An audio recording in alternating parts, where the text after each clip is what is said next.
Hello. आंब्याचे दिवस आहेत. आंबा खायला पाहिजे का? हो, आंबा खायला पाहिजे. आंबा थंड आहे की गरम आहे, म्हणजे शीत आहे की उष्ण आहे? आंबा थंड आहे.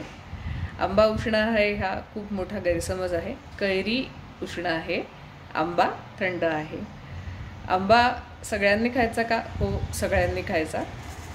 फक्त त्यात खूप जास्त साखर असल्यामुळे ज्यांना डायबेटीस आहे त्यांनी थोडासा जपून खायचा. त्यांच्या डॉक्टरांना विचारून खायचा. माझ्या नावावर खपवायचं नाही की सगळ्यांनी खायला सांगितलं आहे मी म्हणून. आंबा थंड असला तरीसुद्धा त्याच्यामध्ये काही ठराविक गोष्टी अजिबात मिसळू नका. खरं तर काहीच मिसळू नका. नुसता आंबा खायला शिका. शक्यतो नैसर्गिकरित्या पिकवलेला, कुठलेही केमिकल न वापरलेला आंबा आणायचा प्रयत्न करा. पण आता ते खूप अवघड आहे, हो की नाही? मग त्यामुळे आणलेला आंबा जो कुठला असेल तो पूर्ण पिकल्यानंतर खाण्याच्या आधी किमान अर्धा तास पाण्यामध्ये बुडवून ठेवा. पाण्यामध्ये बुडवून ठेवल्यामुळे त्यातले सगळे पेस्टिसाईड, ऑलमोस्ट सगळे पेस्टिसाईड निघून जातील.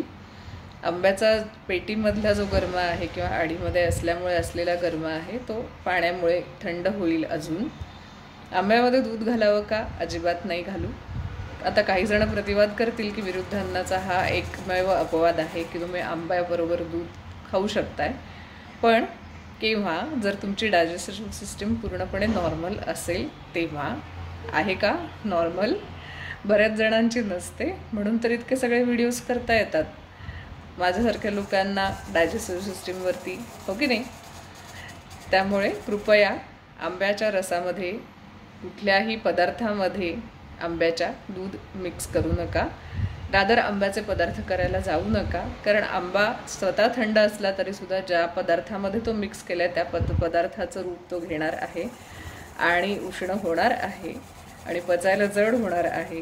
त्यामुळे एकतर आंबा कापून किंवा चोखून खा, किंवा आंब्याचा रस खायचा असेल तर त्याच्यात कमीत कमी साखर घाला. अगेन, साखर वाढवली की आंबा उष्ण होणार आहे. दूध घातलं की आंबा पचायला जड होणार आहे आणि विरुद्धांना होणार आहे. कारण आपली डायजेस्टिव्ह सिस्टीम नॉर्मल नाही आहे. आपल्याला पित्ताचा त्रास आहे किंवा खूप जास्त अतिपोषणामुळे सगळ्यांची डायजेस्टिव्ह सिस्टीम बिघडलेली आहे. कुपोषित कोणी नसतं, अतिपोषित असतात सगळे हल्ली. आंब्याचा रस कधी खावा? शक्यतो दिवसा खावा.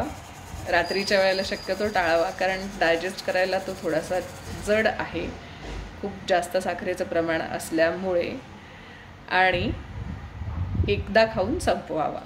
पुन्हा आठवण करते, नेहमी सगळ्या व्हिडिओमध्ये आठवण करते त्याप्रमाणे, की आत्ता केलेला स्वयंपाक आत्ता खाऊन संपवा.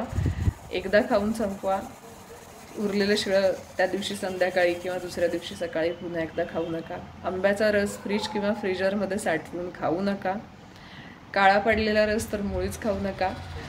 रसाची कन्सिस्टन्सी बदलते लगेच. आंबा तुम्ही फ्रीजला ठेवला, कापून ठेवला किंवा रस काढून ठेवला की, कारण त्याच्यामध्ये बॅक्टेरिया आणि फंगस दोन्हींची वाढ पटापट सुरू होते. त्यामुळे ते आजारपणाला निमित्त ठरतं. आंबा कोणी खाऊ नये?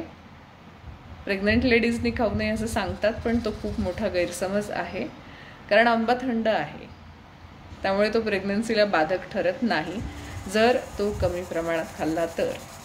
जर दूध मिक्स करून किंवा इतर कुठले पदार्थ मिक्स करून खाल्ला तर तो पचायला जड होतो आणि जुलाब, उलट्या सुरू होतात आणि प्रेग्नन्सीला धोका निर्माण होतो. उलट प्रेग्नन्सीमध्ये आंबा खाणं चांगलं अशासाठी आहे कारण आंबा is a good source of vitamin A for your baby. आंबा अवश्य खा. शक्यतो जर रस खाणार असाल तर रसामध्ये थोडंसं साजूक तूप टाकून खा, म्हणजे तुमचं जे काही डायजेस्टिव्ह सिस्टीम इश्यूज आहेत ते आंबा पचवायला बाद ठरणार नाही. आंबा खूप इझिली पचेल. हॅपी उन्हाळा. भरपूर आंबे खा.